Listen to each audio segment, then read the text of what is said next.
You might not think that a few simple words could make you crave McDonald's breakfast sandwiches. But if you listen closely to the sound of me saying McGriddles, McMuffin, you might be wrong. Ba-da-ba-ba-ba. New Extra Charge Hot and Iced Coffee from Dunkin' is made with 20% extra caffeine from green coffee extract, because we could all use a little extra this year. Whether that's an extra boost, some extra boldness, or the drive to go the extra mile, we're extra ready for whatever comes our way and extra excited to take it on. Let's get it done with a medium extra charge coffee from Dunkin' for $2 with 20% more caffeine. And pair it with snackable stuffed bagel minis for an added all-day boost. Order ahead on the Dunkin' app. America runs on Dunkin'. Participation may vary. Limited time offer. Thank you for visiting ChristopherMedia.net.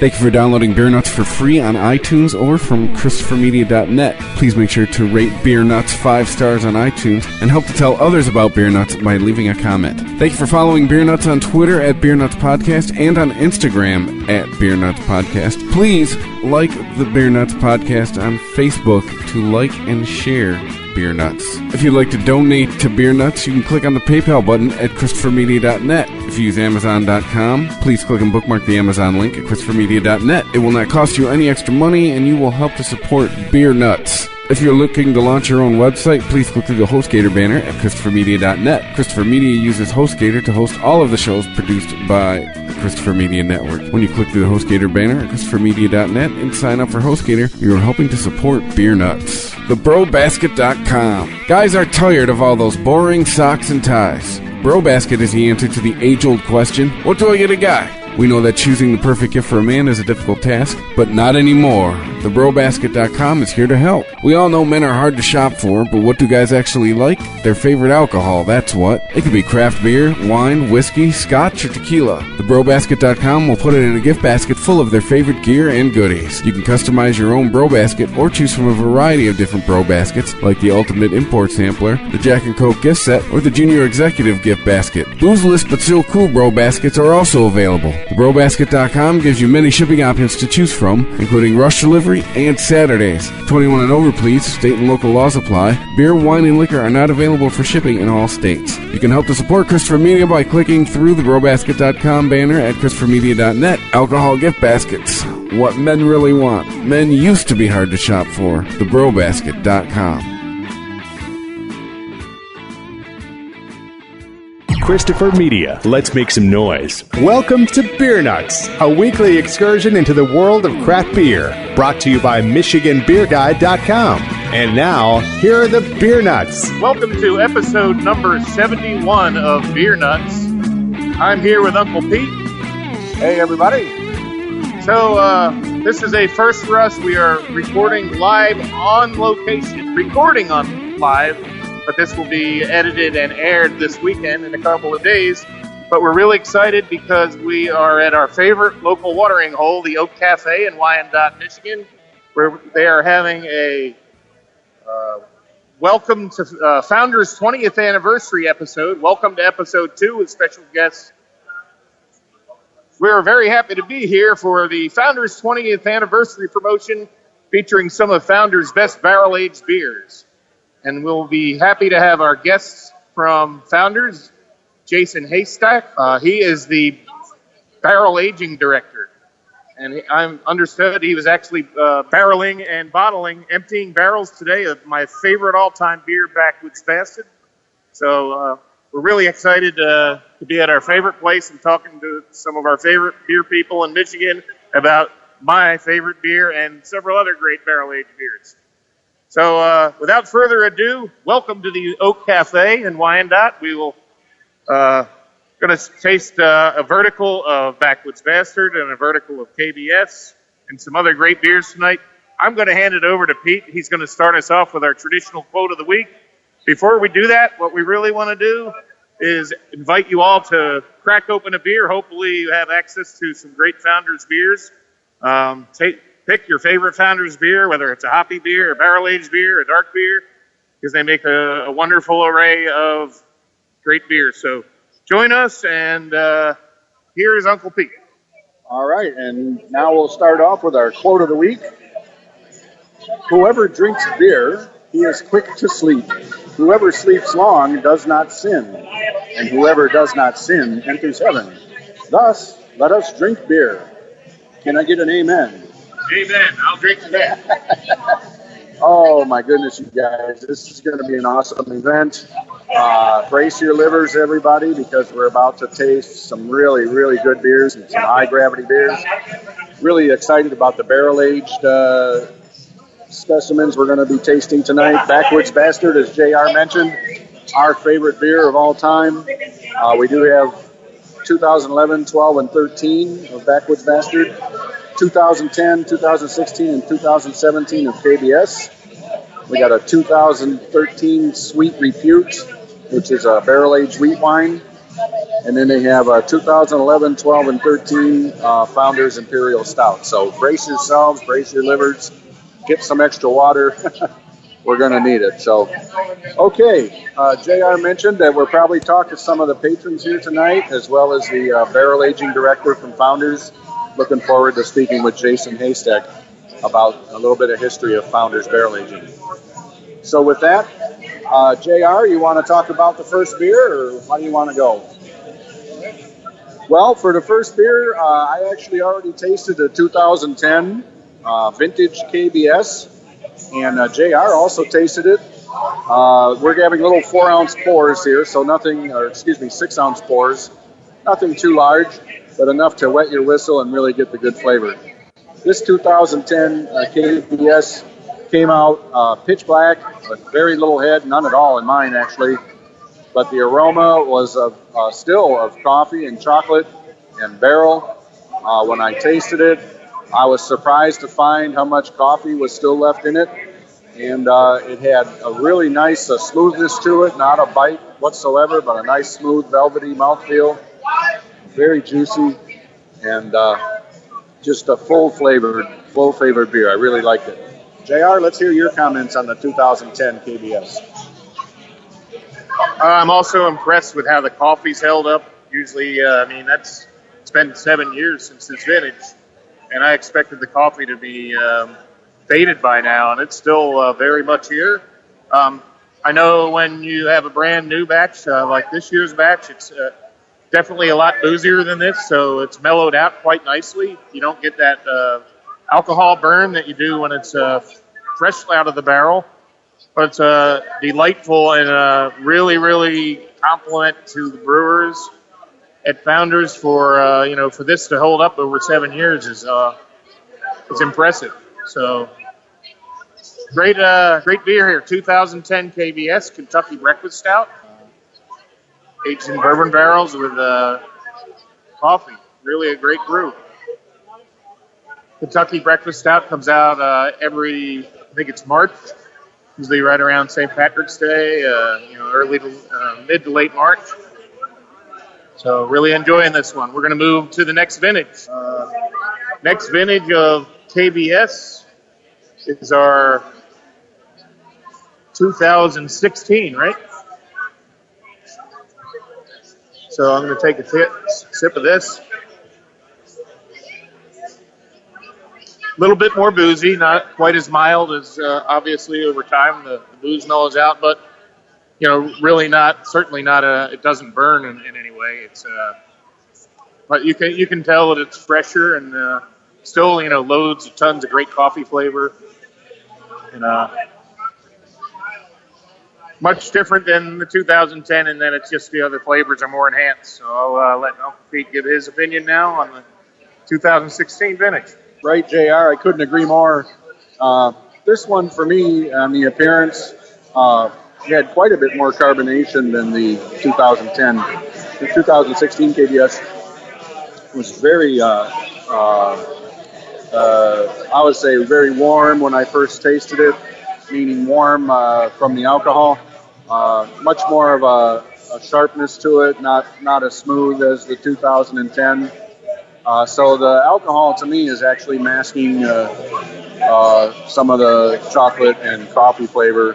The longer the beer sits on my palate, though, the coffee does come through, but not quite as pleasant as the 2010. Still a great beer, I'm sure, with a little age on it. It'll even out real nice. And no complaints here whatsoever at all. I mean, just in comparison, they are two different beers and, 6 years apart, so it's quite a big difference. But yeah, altogether, great beer.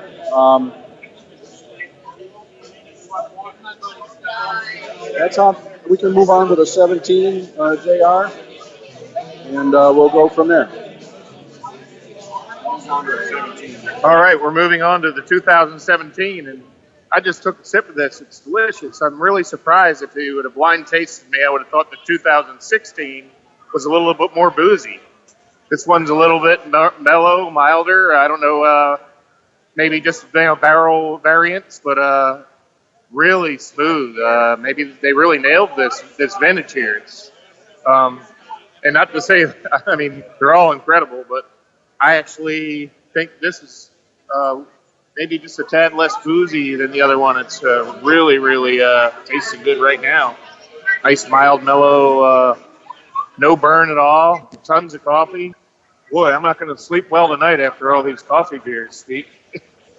But, so what do you think, Pete? I think this is fantastic, and I thought the 2016 actually was a little stronger flavor. I would have guessed that was the more fresher beer. So what do you think? Yeah, I agree. The 16 was the strongest as far as the alcohol goes.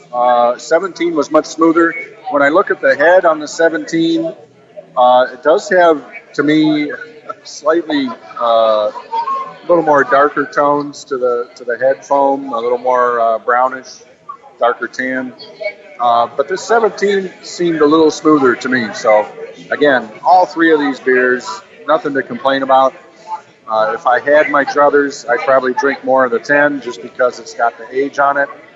And I'd like to say cheers, everybody. I hope you get a chance to try Founders KBS. I know every year when it comes out, we're all looking around to try to get a few bottles to stash in our cellars. And by all means, there's nothing wrong with drinking a barrel-aged beer fresh. But sometimes it is kind of fun to see what they taste like after you've got a few years of age on them. So nothing wrong with that. Okay. Yes, we're taking a little water break, and then we're going to move into some Backwoods Bastards. So, again, yeah, prepare your livers, everybody. The Backwoods Bastards coming on. We got a 2011, 2012, and a 2013 of the Backwoods Bastard. JR, I'm going to let you go first if you don't mind. Do you want to do the 11 or okay, here we go. Thank you, Pete. Well, it's no secret that this is my all-time favorite beer. I just love Backwoods Bastard. Before I taste it, I want to go into the story. When I first moved to Michigan, my first ever trip to Founders, I had a hotel within walking distance. I went to the brewery. I was excited, and the first beer I was served was Backwoods Bastard. And I had every intention of trying 4 or 5 different beers, and the Backwoods Bastard I had was life-changing. It was so good that I ordered another one and then another one, and when I went to order a 4th one, they said, wait a minute, you've already had 3. You're only allowed to have 2 of these. They're pretty strong. So I was not allowed to order anymore. I did get some food, and then I checked out, and on the way back to my hotel, I went to Hopcat and had another one. So I slept very well that night, but it was honestly a life-changing beer. A rare time that I would rather have, more of the same beer, but it was that life-changing. So, Backwoods Bastard is a bourbon barrel-aged Scotch ale. The Dirty Bastard is the base beer for this, which is a wonderful Scotch ale, readily available on shelves in all Founders' footprint.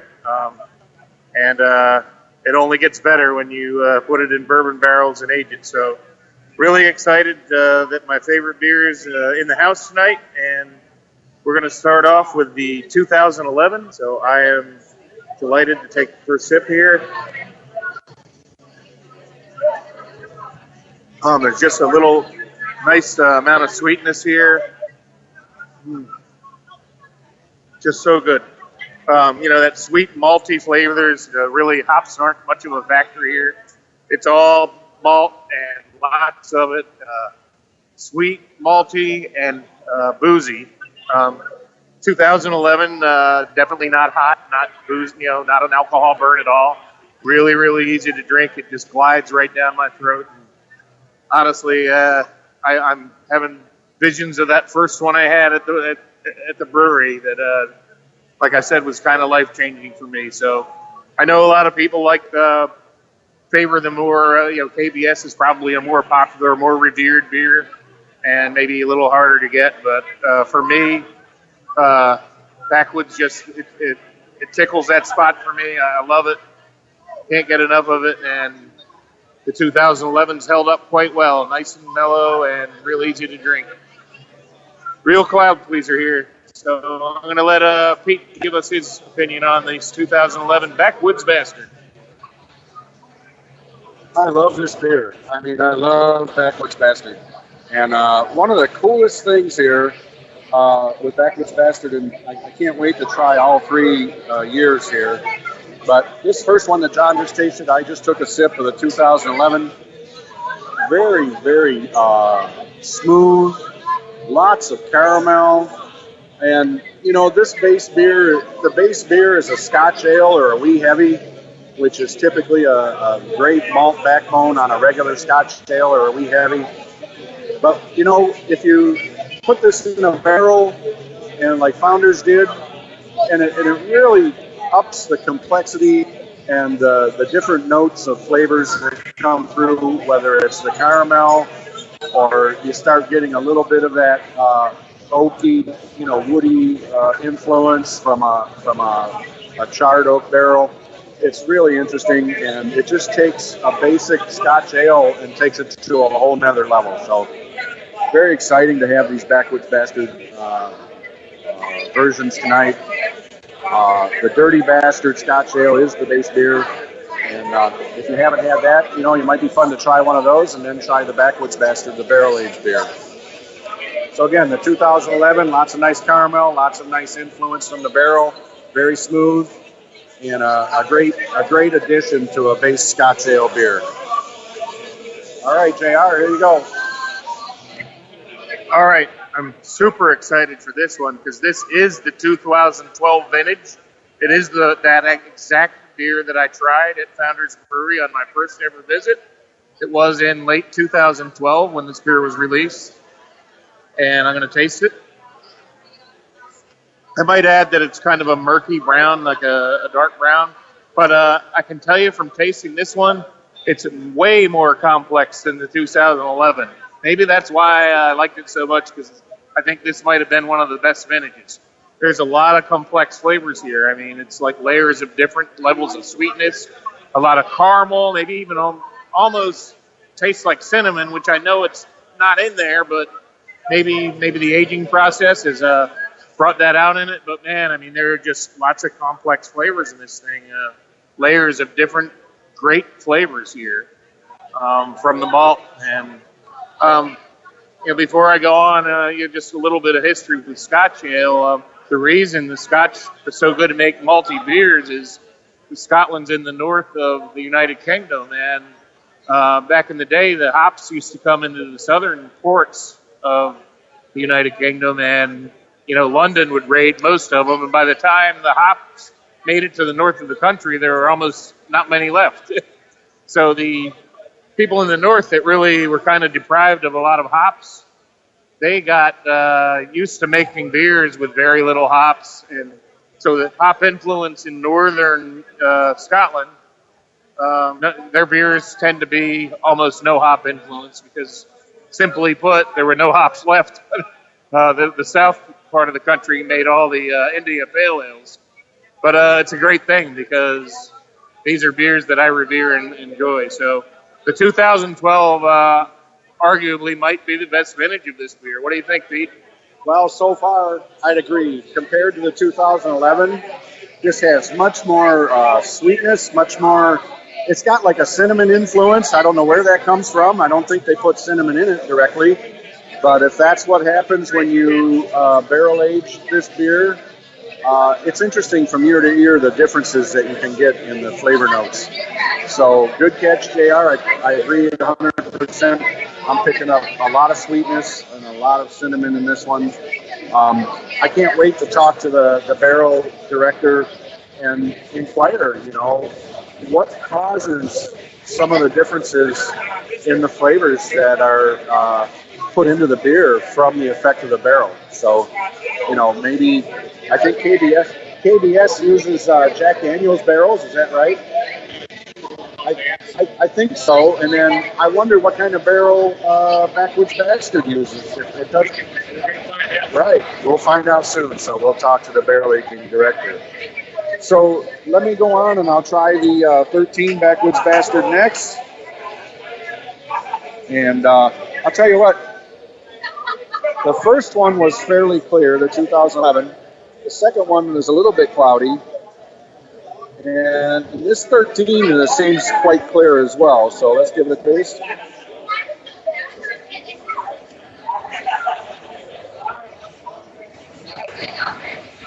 Okay. It has a little more heat to it. It doesn't have a pronounced cinnamon like the 2012. There is definitely the base sweetness there and a lot of barrel influence, like fresh, tastes like fresh wood barrel to me. So it's very good. And it lingers for a very long time on your palate. Very warm beer, I think so far out of the three, this is probably the warmest one of the three. So JR, what do you think of the next one? Well, I'm a little bit biased towards the 2012 because it was that life-changing beer, but I actually think this one's a little bit better. It doesn't have that cinnamony flavor, but it's more boozy and more flavorful, I think, in just every aspect, which could be, should be expected because it's a little bit fresher. So let me just take another sip. Man, I love this. Yep, it's almost kind of in the middle of the other two. The first one was nice and mild and smooth and easy to drink. The next one was really complex with a lot of flavors. And that's the great thing about these beers is, yeah, it's my favorite beer, but every year it's a little bit different. And I'm excited to find out what this year's is. And it's going to be out in just like 2 weeks. So it's going to be all over Founder's footprint. One of the great things about Backwoods Bastard is you can find this. It's not easy to find, but it's much easier to find than a KBS or some of the other offerings. It's an accessible beer and it's fantastic. So I actually think this vintage, the 2013, is probably the best of the three I've tasted. But I'm one of the exceptions to the rule. I actually really like a boozy beer, so I'm really looking forward to the fresh stack.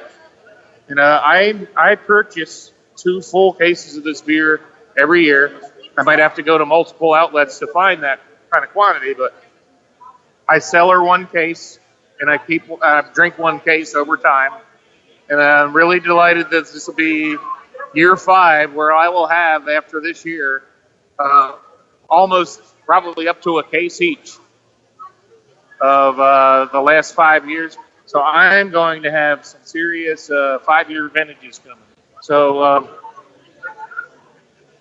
really an iconic beer for me. And I encourage each and every one of our listeners to seek this beer out. Founders is in a lot of states. Hopefully it's available to you. If not, email us at or Twitter on Michigan Beer Guy or at Beer Nuts Podcast. And right now we'd like to invite our special guest. We're inviting a few of our favorite beer nut friends here in Wyandotte. I'd like to introduce Andrew, or actually known as Drew. So Drew, welcome to Beer Nuts. We'd just like you to give us your opinion on some of these great beers. Welcome, Drew. Thanks, John. I'm glad to be here. About a 2010 KBS. Tell us what you think. 2010 KBS.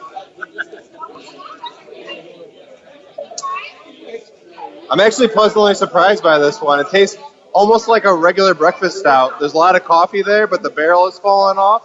Better than I expected. Amazing. That much coffee. It is. It is. Like I said, it reminds me of almost like a fresh breakfast stout. It's got a lot of coffee left in it. What's the oldest KBS? What's the newest KBS? 17. We're at 17 and tell us the difference. Do you want to do? Ken, sure. The 17, you can definitely taste that barrel. The coffee is not as prominent. It's a little bit more well-rounded. You can get that little bit of a bite from the barrel on it. There's a big difference, absolutely. Okay, well, we're gonna do the same thing with you with the 2011 Backwoods. Well, Backwoods is one of my favorite beers, so cheers to that. You know that. Drew, explain to everybody what my name is in our fantasy football league.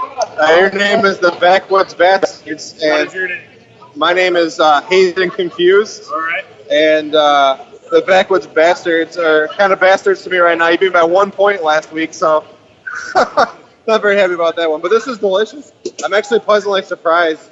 I recently did a vert of Backwoods, and I think the oldest one I had was a 13, and it came out very flat. This one has a lot of that good barrel taste left on it. Here's the 13.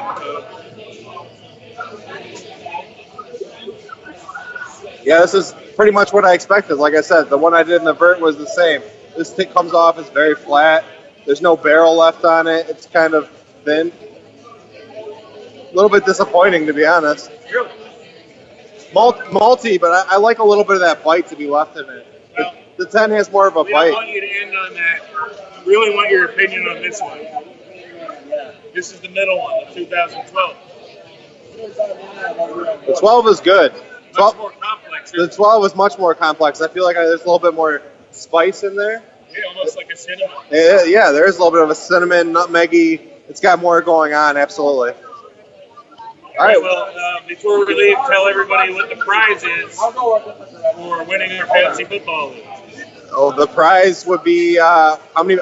Beer. Beer, yeah. I don't know how many bombers, but it's beer, the best prize you can win. So I'll be taking home some new beers at the end of the season, hopefully. Thanks for having me. Thanks very much to Drew for joining us. Drew is a beer nut in training. He will probably be joining us on some future episodes. So thanks very much for having you on the show. That's cool. You guys can do it like that. So I'm going to pass this over to Uncle Pete. He has another special guest that patron we'd like to interview.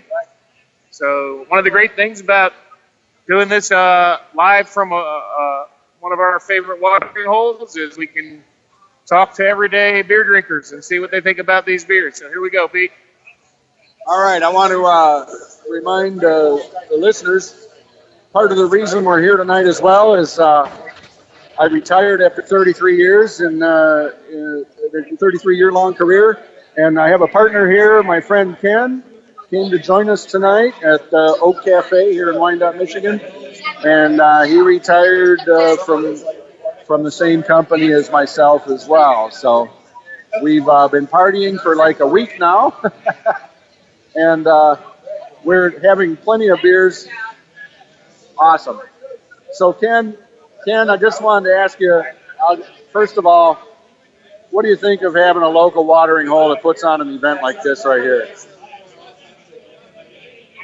Oh man, Pete, this has been just fantastic. The Oak Cafe has been, a watering hole that is in the middle of a community, small community, and it's just wonderful. I mean, everybody makes you feel like it's part of Cheers, I mean, it's even better because everybody knows your name. You're here, you see a lot of good friends, and they just have a tremendous amount of beer that's not only on draft, but on bottles. Just fantastic. Love the place. Been coming every year. I agree, man. I love coming to a local place where we can just cut loose. So in terms of Founders, Ken, what's your preference? Do you like the KBS or do you like the Backwoods Bastard better? Let us know what you think. Well, I'll tell you, I kind of consider myself a beer snob, but I like all different kinds of beers, and it depends on my mood. The KBS is awesome because I love bourbon and I love beer, and so the two just are fantastic. Now, Backwoods Bastard, a little bit lighter, but just another really good flavor to it. And I also had some of the Imperial Stouts. A lot heavier, but man, the flavor just out of this world. And the alcohol content, I mean, You can't beat that. You can't drink too many of those, all right? All right. All right, Ken, I want you to raise your glass. We're going to have a cheers. Happy retirement from our mutual employer. And I know you're moving on to more good times, but doesn't mean you can't have to stop drinking great beer. I know you wish you had a stogie right now to go with all this good stuff. All right, buddy. Cheers. All the best. All right, so we love hearing from some of our patrons here. Well, that about does it for the verticals. We have one more barrel-aged beer featured here tonight at the Oak Cafe. And then we're going to have one of our favorite beer nuts, Andy, is going to introduce us to 2003 vintage of Sweet Repute, which is a barrel-aged wheat wine. So welcome, Andy. Thank you, John. Or Jer. This is, we're talking actually about the 2013 vintage of Sweet Repute, which was one of the installments in the Founders Backstage series. It's a wheat wine, clocking in at 12.6%. It is, wheat wine is not that common of a style of beer anymore. It's somewhere between an old ale and a barley wine. It's sweet and warm. This one in particular was aged in maple syrup bourbon barrels over the course of 16 months and then blended. It is a warm, very vanilla, lots of notes of oak. The description from Founder says it's nutty. I'm not sure I agree with that at this point, but this is a four-year-old finished beer at this point. Very nice, easy to drink. No alcohol burn to speak of. It's beautiful to look at. It's served here at the Oak a little bit on the cold side. It probably just came right through the line and landed on the table at, well, maybe 10 degrees too cold for my personal taste. But I'm enjoying it. It's great beer, and you can still find any. It's nice. Okay, everybody, we're back here with Beer Nuts. We're very, very privileged to have a special guest this evening from Founders Brewing Company, Jason Haystack, the barrel aging director. So without further ado, we're going to introduce him. And Pete, I believe you have some questions for him. So thank you, Jason. First, just a quick introduction, and then we'll have Pete ask you some questions.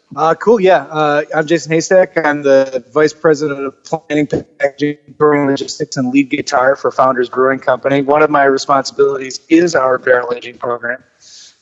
It's the most entertaining and fun part of my job. I spent a little in the luck as well, so it's pretty cool. I have a really cool gig. Never thought that I didn't know that this was a job. I didn't know that you could make beer for a living. You know, growing up. Oh, somebody's phone ringing. It's live production. That's what we do. We improvise. We're jazz musicians. Take some pictures, would you? Well, Jason, welcome to Beer Nuts. We have a few questions for you, if you don't mind asking. Absolutely.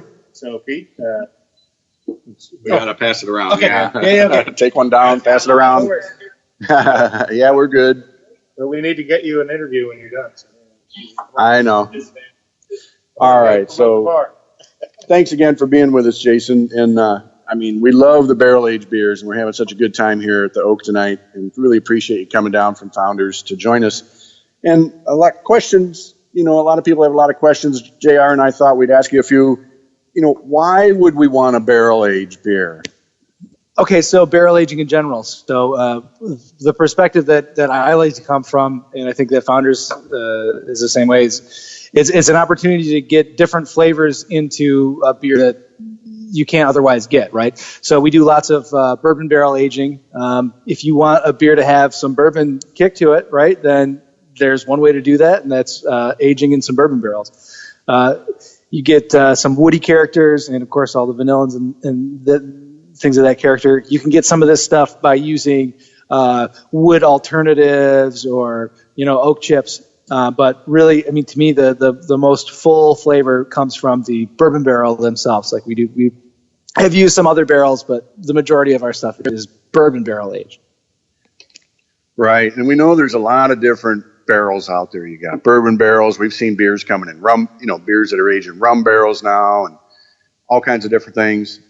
I mean, the barrels do seem to impart different flavors. Like KBS, I think originally was done in Jack Daniel's barrels. Is it still done in Jack Daniel's today? No, we do not use Jack Daniel's barrels anymore. We get wood from a variety of distillers through many different avenues. So one of the more interesting things about buying bourbon barrels is it's still kind of like buying street drugs at a certain extent, right? You still sometimes have to find a bunch of cash and meet somebody somewhere.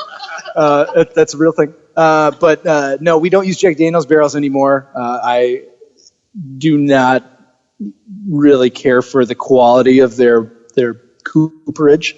We use a lot of Heaven Hill. We get some barrels from the Beam companies. Get some barrels from Buffalo Trace.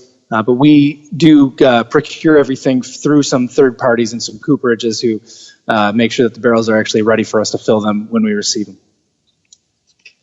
Cool. I mean, you got to be on the hunt, I suppose, all the time looking for barrels and stuff like that. So we know that Founders has a lot of different beers now in barrels. It's not just stouts anymore, okay?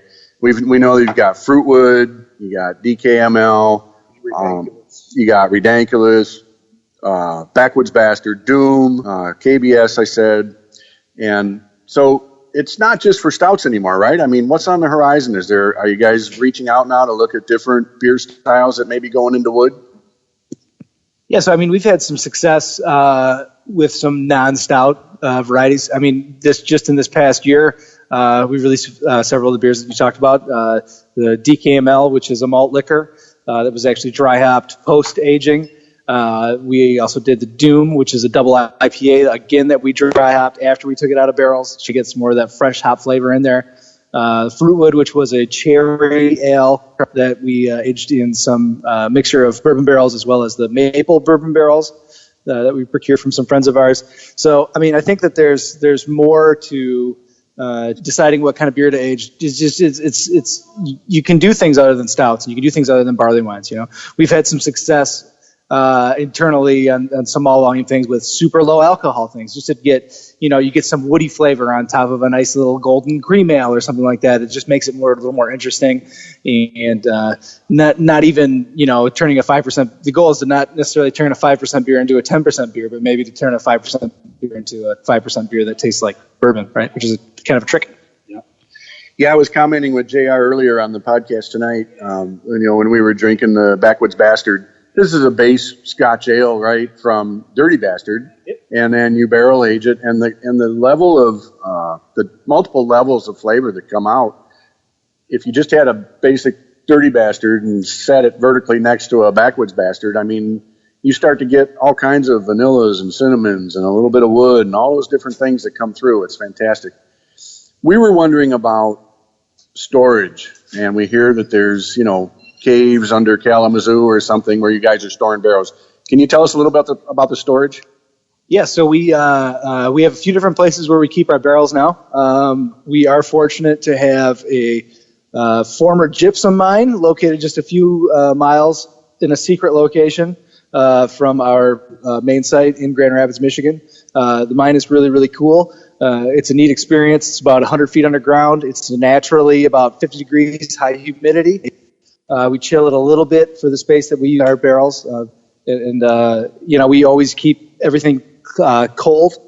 I think that's an important thing to mention too. I mean, I know some brewers who will put beer into a barrel and then let it sit room temperature, or even want it to heat up to have that extraction of the wood flavors happen faster. But this is the way that we've always done it. This is the way that we'll continue to do it because we like to treat the beer, always be friendly to the beer. Be as nice as you can to the beer, right? Beer should always be kept cold, right? There's no point in its life that it wants to be warm. It always wants to be cold, right? After it's done fermenting anyways. We keep the beer cold. We also built a very large, I got a cooler that's about 1.5 acres right now that we're using for all finished goods, as well as we've got about 11,000 bourbon barrels in there right now as well. So, right now, as we're sitting here, we emptied 236 today, and I got about 18,000 full bourbon barrels in a few different locations. Can you tell us what it was? Yeah, today we emptied some Backwoods Bastard, and also we were bottling Backwoods Bastard at the same time. And God willing, podcast listeners, you can't see me, but I'm crossing myself. God willing, we are still bottling Backwoods Bastard right now because we are running 24 hours a day. So yeah. You're bottling, I'm salivating. Yeah. So it must be really something to try to keep up with barrel-aged beer demand. I mean, is it still increasing, or you see any plateau, or what's happening? I think that there probably is a plateau of some kind, but we haven't personally reached it. We have a pretty broad distribution footprint. We have some markets that we haven't been in for very long that have never had some of our barrel-aged beers, for instance. But even the markets that we're in and we have been for a long time, some of our barrel-aged beers, like KBS in particular, say you're a really great account, you might get 3 cases, right? Well, do you think that you could sell 4 cases? Probably, right? So if you just do that, just simple, increase of 30% or 100% even, right? I mean, what's the difference between selling 1 case to 2 case, for a lot of places? So I think that there's a lot of room for it to grow. It's certainly a big part of what we're planning going forward.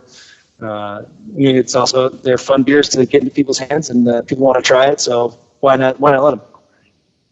Yeah, we agree with that 100%. And, I hope through our podcast and our listeners that some of you that haven't really tried to branch out much into the barrel-aged beers, that this will spur you on to inspire you to go out and try some. And we were wondering, do you ever use new barrels? I mean, you talked a lot about bourbon barrels that you get from different suppliers, but do you ever use new barrels fresh? Fresh wood, we've done a couple of different things. Nothing that really stuck. Like I said earlier, the flavor profile that we're looking for with barrel-aged stuff is really like bourbon forward and whiskey forward. So with a new barrel, you're going to get more neutral, only not only, but more oak forward flavors, right? So I've used bourbon barrels and gin barrels and tequila barrels and rum barrels and wine barrels and brandy barrels and sherry barrels and port barrels, and there's different things that you can pull out of each. It's just a matter of what you're trying to impart into the beer. And then sometimes also you can use, we've had success with using blends of different kinds of barrels, right? So some sherry barrels, some bourbon barrels, things of that nature. Yeah, and I'm sorry to belabor, but I'm getting really into this barrel talk. We know that some barrels, after a certain amount of uses, and the wood has natural, bacteria in it that can come through and maybe start imparting some sourness. Are you guys looking at doing any kind of sours? So sours, the world famous, when are you making sour beers question. I would love to make sours at somebody else's facility with this different set of boots that only stays at their house. But in all seriousness, there's some people that make sours that are really good at it. We don't have really any experience with that. It's not really something that I am personally that much into. So I don't have any desire to get into it anytime soon. Also, to follow up on the beginning of your question about using barrels multiple times, everything we use one time, and then it goes on to its next life. So we have done many different trials and done a few beers where we have reused barrels. But if you fill a barrel one time, you get a big bourbon kick out of it. You fill it again, you get less of that, you get more of the wood flavors. And if that's what you're trying to get, then that'll work great. But if we put out KBS and it didn't taste like whiskey, I would probably have to go back to digging ditches for a living, which I'm happy to do. I don't entirely miss it, but That's cool. Good information. I mean, a lot of us on the show and the listeners, and a lot of us that do, the Beer Nuts, we're home brewers, and we've got barrels and stuff, and we've tried barrels and had different experiences, and it's good information to know how that works. Founders has expanded, I know, and we've been over there a few times and checked it out. And is there an expansion? I guess there's an opening coming up in Detroit. Are you familiar with that, or do you know anything that you can share with us about the opening of the Founders in Detroit? Yeah, absolutely. So we're really excited to open a new facility in Detroit down on the Cass Corridor. Really excited. It's going to be a tap room. We're moving our pilot system over there, so we will be able to provide, not only all of our year-round beers and specialty beers and the like, but we'll also be making some beers that will be exclusive to that facility. It's been a lot of planning. We're in the works. Things will happen really soon. I don't know when this podcast is going to go up, but probably let's pretend like it's, say, close to Thanksgiving, and you wanted to go down there. Maybe you'd be able to. Maybe. So, but that again, it's a work in progress. But it's really cool to be able to provide the experience of coming to Grand Rapids and coming to our tap room where we have always a bunch of crazy stuff on. To be able to provide that to the good folks over on this side of the state, especially as someone who grew up not in the Grand Rapids area. I grew up in a little small town north of Flint, so I think it's pretty cool to be able to come over this way and be able to have some of my own beers in a place that we can be proud of. So really cool. All right, we really appreciate it, Jason. And the Beer Nuts, we love Founders. We talk about Founders all the time on the show. And we're so happy that you came to join us tonight and we're able to talk to you. JR, did you have any final parting questions or comments? No, I'd just like to reiterate how thankful we are to have Jason with us tonight. Some of our most coveted beers, and how excited I am that Founders is coming to the east side and that we're going to have some special Founders beers exclusive to us on the east side of the state of Michigan. But for those of you around the country, these beers are available to most of you. And just really looking forward to the opening of the Detroit facility, and also just to getting back to drinking some of these beers. So let's let Jason go out and shake some hands with the crowd here at the Oak Cafe. I'd like to thank Mike Maciag for having us here. And just like one more opportunity to thank Jason for spending time with us. Oh yeah, it's been awesome. Great experience. First time at the Oak Cafe. Totally cool place. I would be more than happy to come back many times and have some beers with y'all. So I'm not that hard to get a hold of. I gave you my card, JR. I gave you my card. You can call me. That's my actual number. It's not just the office line. All right. Well, brewed for us by us. Thank you very much, Jason. And we're going to wrap the show up shortly, but we got one more guest we have to invite, and we have to get Mike Maciag with us. So stand by, and we're going to get Mike with us and wrap the show up. So thank you very much. We're back here. We're going to wrap the show up. Unfortunately, Mike Maciag is so busy running his establishment now that he's unable to join us, but we just wanted to say how much we love Mike and we love his establishment. And the one thing I'd like to give Mike kudos for is the integrity of his product here is unsurpassed by any bar I've ever been in. He personally, and this is real, he personally cleans the lines between every keg change here. And that's why you'll always get fresh beer that tastes fantastic. So kudos to Mike and the Oak Cafe, our favorite watering hole in southeastern Michigan. Thank you for hosting us here. Thank you, Founders Brewing. Thank you, Jason, Scott Roberts from Founders. And as they say in old Mexico City, yeah, man! If you like this show, please tell a friend. Please follow us on Twitter and like and share us on Facebook by searching for Christopher Media. You can subscribe to all ChristopherMedia.net shows for free on ChristopherMedia.net. Please make sure to rate and comment on all your favorite Christopher Media shows. Thank you in advance for supporting Christopher Media by clicking on the PayPal button and by clicking through to all the sponsors who support ChristopherMedia.net. Thank you for visiting ChristopherMedia.net, and thank you for listening. Thank you for visiting ChristopherMedia.net. The sweet aromas of the apple fritter, cinnamon roll, and blueberry muffin are hard to resist. So making it home without reaching in your McDonald's bag is no easy task. But nothing worth doing is easy. Ba-da-ba-ba-ba. At participating McDonald's. You work hard to find the right soybean seed for your fields, and you stand by your work. So do we.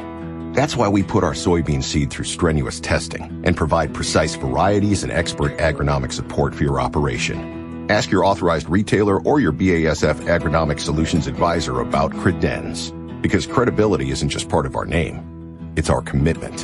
Credenz soybean seed, from the experts that understand credibility is earned. Always read and follow label directions.